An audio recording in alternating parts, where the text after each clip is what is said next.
प्रभू येशूच्या नावामध्ये सर्वांना सलाम. वर्ड्स ऑफ होप या धार्मिक कार्यक्रमामध्ये मी आपल्या सर्वांचं स्वागत करतो आणि मला आनंद वाटतो की तुम्ही आजचा संदेश ऐकण्यासाठी आपापल्या घरामध्ये एकत्र झालेला आहात आणि तुम्ही संपूर्ण आपापल्या टीव्हीच्या रूममध्ये एकत्र आहात आणि आजचा कार्यक्रम तुम्ही पाहत आहात, ऐकत आहात, त्याबद्दल खरोखर मी तुमचा आभारी आहे.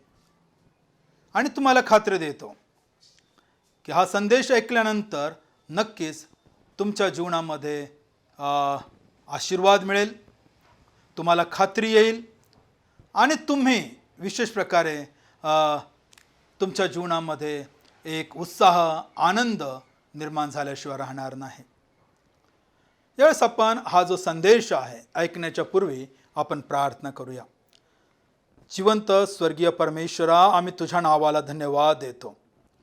प्रभू, आजचा सुंदरचा दिवस तू आमच्या संपूर्ण प्रेक्षकांना आणि या भूतलावर असलेल्या संपूर्ण जिवंत ज्या आहेत त्या सर्वांना दाखविला, त्याबद्दल आम्ही तुझ्या नावाला धन्यवाद देतो. स्वर्गीय बापा, खरोखर तू आम्हाला या भूतलावर जिवंत ठेवलं, याबद्दल आम्ही तुझे उपकार मानतो.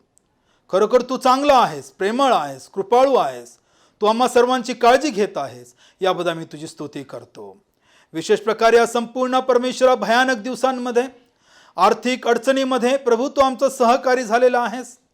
वेगवेगळ्या कार्याच्या द्वारे तू आमच्यापर्यंत मदत पोहोचवित आहे आणि प्रभू आमच्याद्वारे इतरांपर्यंत तू मदत पोहोचवित आहे, याबद्दल सुद्धा आम्ही तुझे आभार मानतो. स्वर्गीय बापा, खरोखर तू चांगला आहेस, तू आमच्यावर कृपा करणारा आहेस, याबद्दल आम्ही तुझी स्तुती करतो. आजचा संदेश ऐकण्याच्या पूर्वी आम्ही तुला विनंती करतो स्वर्गीय बापा की जे संपूर्ण प्रेक्षक आहेत त्या सर्वांना तुझ्या हातामध्ये घे आणि वचन समजण्यासाठी विशेष प्रकारे ज्ञान आणि बुद्धी आणि चातुर्य प्रत्येकाला दे, हीच आमची विनंती आहे.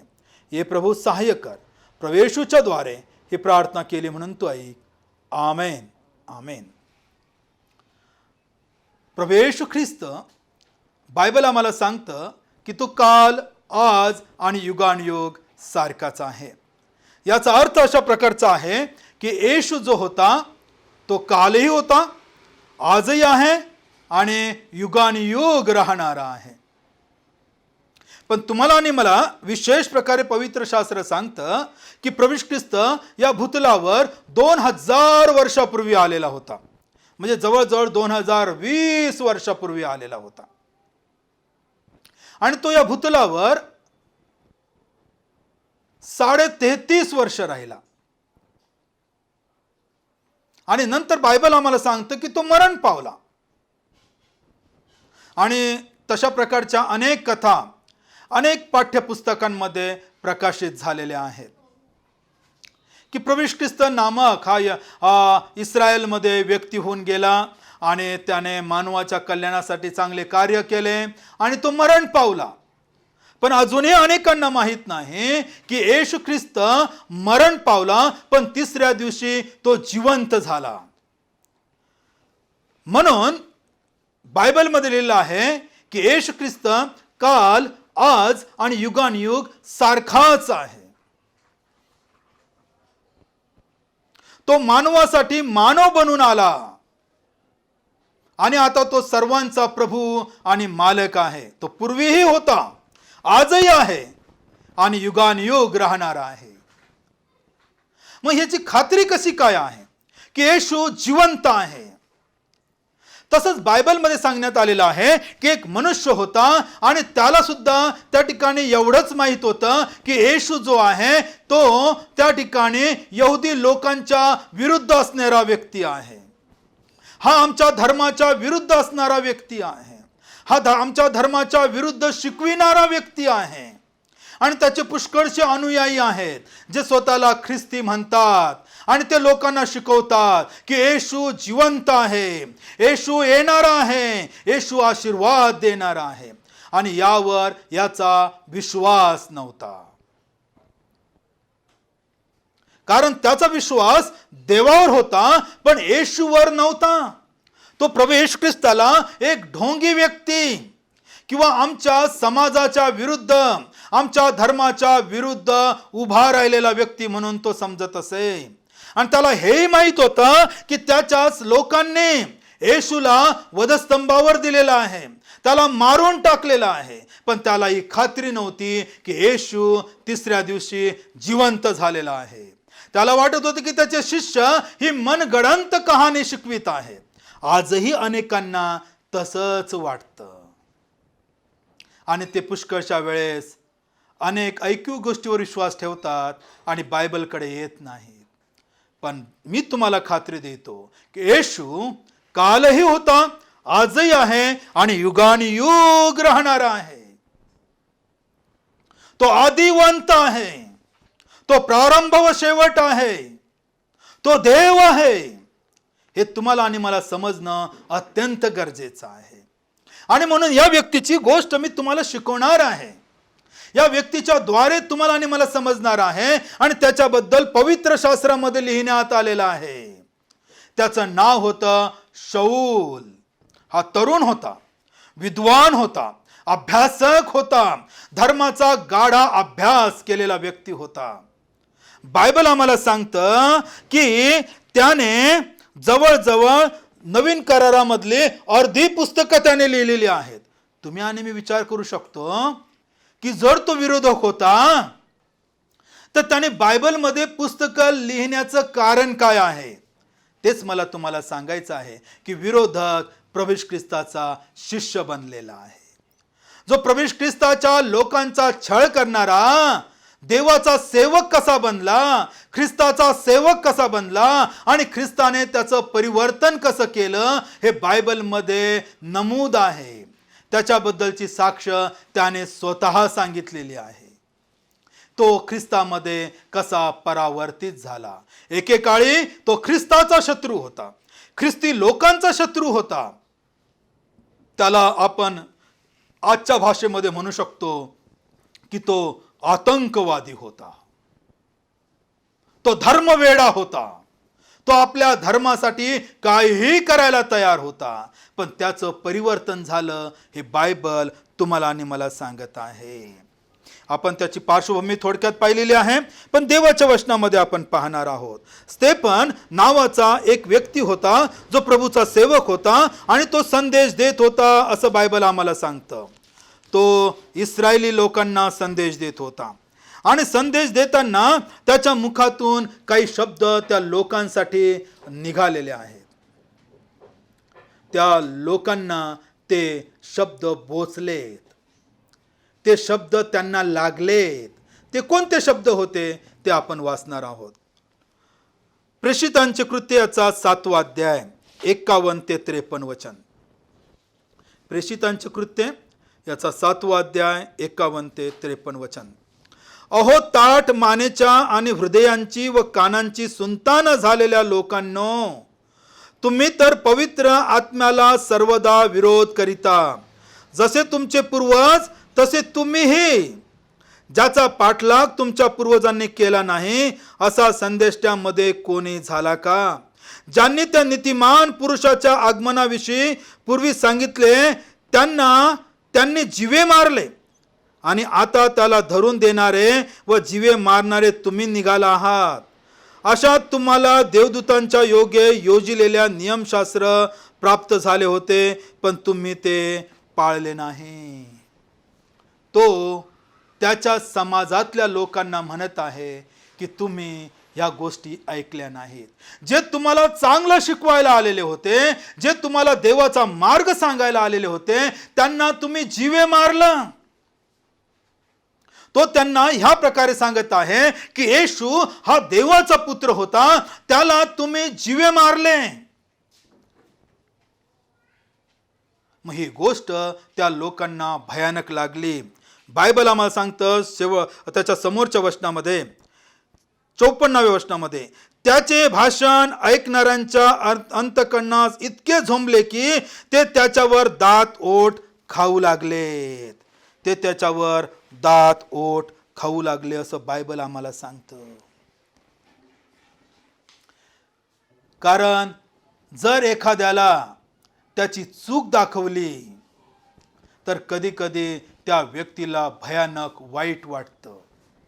आणि भयानक अशा प्रकारचा गुन्हा जो त्या लोकांनी केलेला होता, तो स्तेफनाने त्यांच्या तोंडासमोर उघड केला आणि सांगितला, तुम्हीच ते लोक आहात जे तुम्ही ताठ मानेचे आहात. जे तुमच्यासाठी चांगलं घेऊन आले त्यांना तुम्ही मारलं. एवढंच नाही, तो राजांचा राजा, प्रभूंचा प्रभू, जो मालक या संपूर्ण सृष्टीचा, जो मानव बनून आला, त्याला सुद्धा तुम्ही लोकांनी सोडलं नाही. त्याला तुम्ही जीवे मारलं. हे ऐकल्याबरोबर हे लोक चवताळले आणि बायबल आम्हाला सांगतं की त्या लोकांनी त्याला दगडमार करायला सुरुवात केलेली आहे. 58 वचन. मग ते त्याला शहराबाहेर घालून दगडमार करू लागले आणि साक्षीदारांनी आपली वस्त्रे शौल नावाच्या एका तरुणाच्या पायाजवळ ठेवली. मी सुरुवातीला सांगितलं त्या व्यक्तीचं नाव होतं शौल आणि हा या लोकांमध्ये सामील होता. म्हणजे याची मुकसंमती होती की या व्यक्तीला मारून टाका, जो दुर्भाषण करतो, जो चुकीचं बोलत आहे. आणि नंतर पवित्र शास्त्र आम्हाला सांगतं प्रेषितांच्या कृत्याच्या 8व्या अध्याय 1 वचनामध्ये की त्याचा वध शौलाला मान्य होता. त्यांनी म्हटलं, जे ज्याच्यासोबत झालेलं आहे स्तेफनासोबत ते योग्य आहे, तो त्याच लायकीचा आहे, कारण त्याने दुर्भाषण केलेलं आहे. म्हणजे हा स्वतः त्यामध्ये सामील होता. याचा अर्थ तो स्वतः खुनी झालेला होता. त्या खुनाला त्याने संमती दिलेली होती की ज्या लोकांनी जे केलेलं आहे ते योग्य केलेलं आहे. आजही लोक धर्माच्या नावावर एकमेकांचे खून पाडत आहेत, एकमेकांवर अत्याचार करत आहेत आणि अनेक लोक त्याला संमती देत आहेत. हे फार चुकीचं आहे. देवाने असं कधीच कोणाला शिकवलं नाही. कोणताच धर्म अशा प्रकारे शिकवू शकत नाही, कारण दुसऱ्याचा वध करणे यासारखा भयानक गुन्हा या जगामध्ये दुसरा कोणता नाही. कारण तो अधिकार माणसाला दिलेला नाही आहे देवाने की तुम्ही खून करावा म्हणून. बायबलमध्ये पहिलेच लिहिलंय, खून करू नको. आणि इथे आम्ही पाहतो या शौलाला हा वध मान्य होता. आणि मग जी ख्रिस्ती लोक होते, बायबल आम्हाला सांगतं त्यांची पांगापांग झाली. त्या ठिकाणी त्यांच्यामध्ये भय निर्माण झालं, कारण अनेक लोक त्यांच्यावर तुटून पडलेले होते. आणि मग आम्हाला समजून येतं या व्यक्तीने काय केलेलं आहे. आपण वचन वाचणार आहोत. त्याचमध्ये प्रेषितांचे कृत्य याच्या 9व्या अध्यायामध्ये काही वचनं मी आपल्या सर्वांसाठी वाचतो. 13 आणि 14 वचन. प्रेषितांचे कृत्याचा 9वा अध्याय 13 आणि 14 वचन. तेव्हा हनन्याने उत्तर दिले, प्रभो, यरूशलेमेतल्या तुझ्या पवित्र जनांचे या माणसाने किती वाईट केले आहे हे मी पुष्कळाकडून ऐकले आहे. आणि येथेही तुझे नाव घेणाऱ्या सर्वांना बांधावे असा मुख्य याजकापासून त्याला अधिकार मिळाला आहे. म्हणजे याबद्दल, या व्यक्तीबद्दल संपूर्ण ख्रिस्ती लोकांना माहिती झालेली होती, कारण याने ख्रिस्ती लोकांचा छळ करण्यासाठी स्वतः पत्र घेतलं होतं आणि त्यांना तुरुंगामध्ये टाकण्यासाठी तो निघालेला होता. रागाने, द्वेषाने. धर्मवेडा व्यक्ती. त्याला असं शिकवण्यात आलेलं होतं की त्याचा जो धर्म सांगतो तोच खरा आहे, इतर जे शिकवतात ते सर्व थोतांड आहे. तशा प्रकारचं त्याच्या मनामध्ये झालेला ग्रह आणि तो निघालेला आहे ख्रिस्ती लोकांना धरण्यासाठी, पकडण्यासाठी, मारून टाकण्यासाठी आणि त्यांना पकडून तुरुंगामध्ये छळ सोसण्यासाठी. अशा प्रकारचा हा व्यक्ती अनेकांच्या सोबतीने किंवा सैनिकांच्या सोबतीने ख्रिस्ती लोकांना धरण्यासाठी निघालेला होता. पण अचानक एक घटना घडलेली आहे. त्याचा सामना एका वेगळ्या व्यक्तीसोबत झालेला आहे. बायबल आम्हाला सांगतं की हा जो शौल आहे हा दमास्कसच्या रस्त्याने चाललेला होता.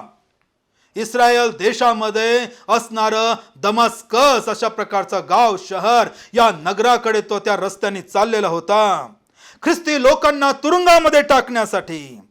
आणि मग त्याला अचानकपणे स्वर्गातून दृष्टांत झालेला आहे, विजन झालेला आहे. आणि हे वेगळं आहे. आपण वाचूया काय घडलेलं आहे त्याच अध्यायामध्ये 9वा अध्याय आणि 5वं वचन. कृपा करून तुम्ही या वचनाकडे लक्ष द्या. 9वा अध्याय आणि 5वं वचन. इथे लिहिलेलं आहे, तेव्हा तो म्हणाला, प्रभो तू कोण आहेस? त्याच्यापूर्वी आपण ही वचनं वाचूया म्हणजे तुम्हाला स्पष्ट कळून येईल. सुरुवातीपासून वाचूया आपण 9वा अध्याय 1 ते 4 पर्यंत. शौल अजूनही प्रभूच्या शिष्यांना धमक्या देणे व त्यांचा घात करणे याविषयीचे फुत्कार टाकीत होता. त्याने प्रमुख याजकाकडे जाऊन त्यांच्यापासून दिमिश्कातल्या सभास्थानांना अशी पत्रे मागितली की तो मार्ग अनुसरणारे पुरुष किंवा स्त्रिया कोणीही त्याला आढळल्यास त्याने त्यांना बांधून यरुशलेमेस आणावे. मग जाता जाता असे झाले की तो दिमिश्का जवळ येऊन पोहोचला. त्यावेळी अकस्मात त्याच्या सभोवती आकाशातून प्रकाश चमकला. तेव्हा तो जमिनीवर पडला आणि त्याने अशी वाणी आपणाबरोबर बोलताना ऐकली की शौला शौला माझा छळ का करीतोस?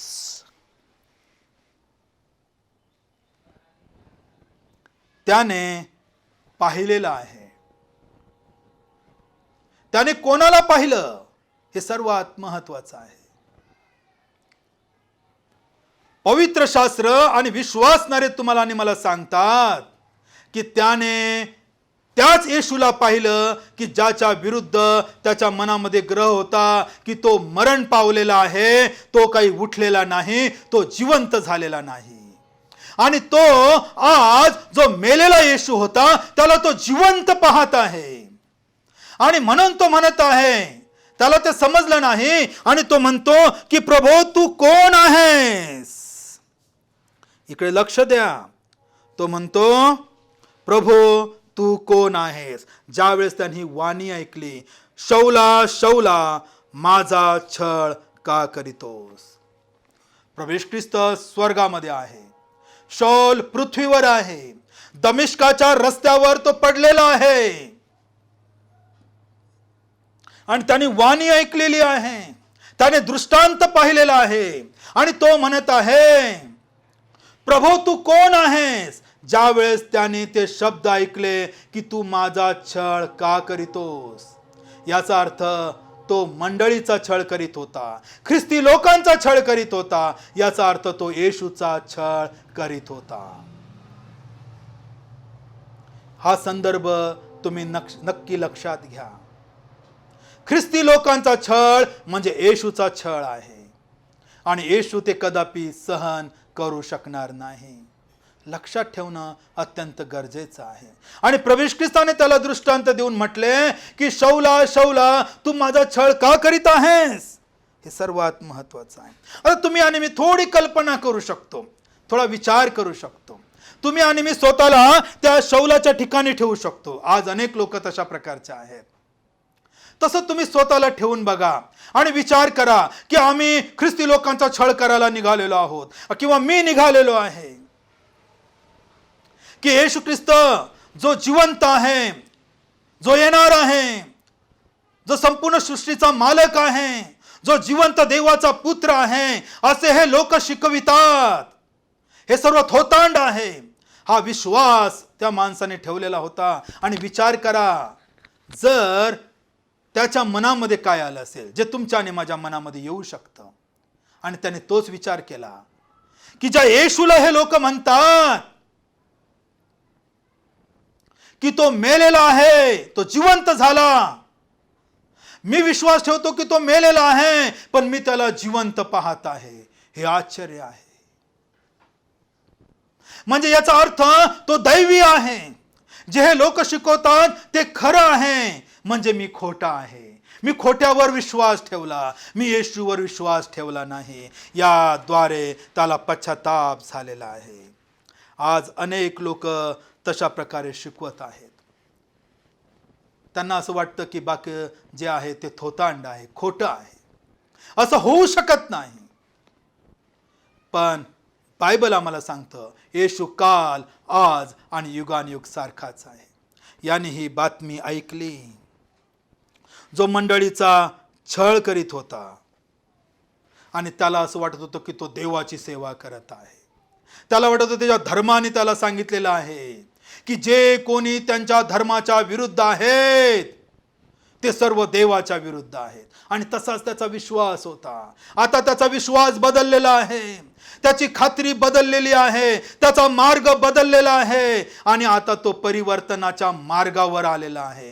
छळ करणारा व्यक्ती आता परिवर्तनाच्या मार्गावर आलेला आहे. लक्षात ठेवा, अजून त्याचं परिवर्तन झालेलं नाही. आता तो परिवर्तनाच्या मार्गावर आलेला आहे. कारण बायबल आम्हाला सांगतं योहान कृष्णवर्तमान याचा 8वा अध्याय आणि 32व्या वचनामध्ये की सत्य तुम्हाला समजेल आणि सत्य तुम्हाला स्वतंत्र करील. त्याला सत्य समजलं आणि सत्याने त्याला स्वतंत्र केलेलं आहे. प्रभू ख्रिस्ताचं दर्शन त्याला झालेलं आहे आणि आजही ते खरं आहे. कारण प्रभू ख्रिस्ताने म्हटलेलं आहे ज्याचा तू छळ करतोस तो मी आहे, मी येशू आहे, मी ख्रिस्त आहे. आणि आज प्रभू ख्रिस्त तुम्हाला आणि मला तेच सांगत आहे जे त्याने 2020 वर्षापूर्वी शिष्यांना आणि इतर लोकांना सांगितलेलं होतं. योहान कृष्णवर्तमानाचा 14वा अध्याय आणि 6वं वचन. प्रभू ख्रिस्ताने म्हटलं मार्ग सत्य व जीवन मीच आहे. प्रभू ख्रिस्ताचा आज मार्ग आहे, तो सत्य आहे आणि तो जीवन आहे, जीवन देणारा आहे.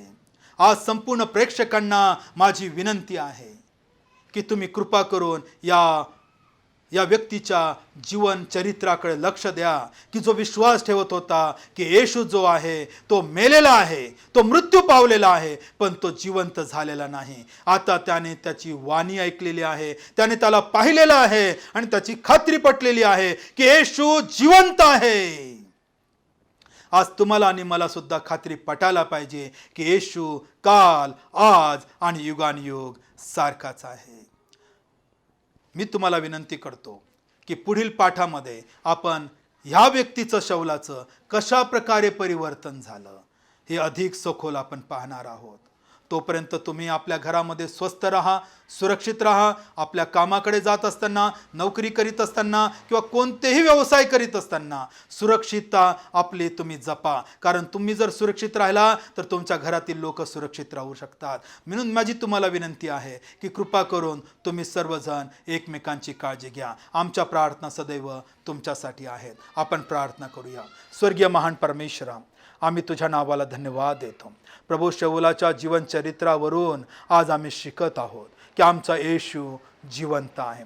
तो काल, आज आणि युगानुयुग सारखाच आहे.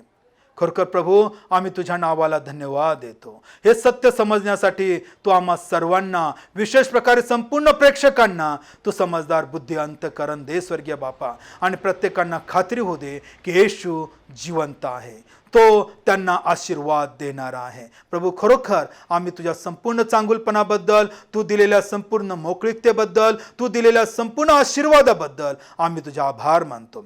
जे कोणी आजारी आहेत, दुःखी आहेत, कष्टी आहेत त्यांना स्पर्श कर, आरोग्य दे.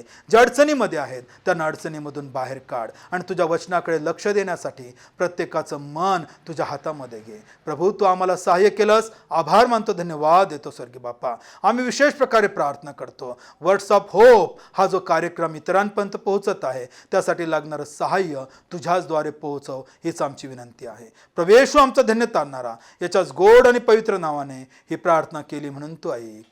आमेन. आमेन.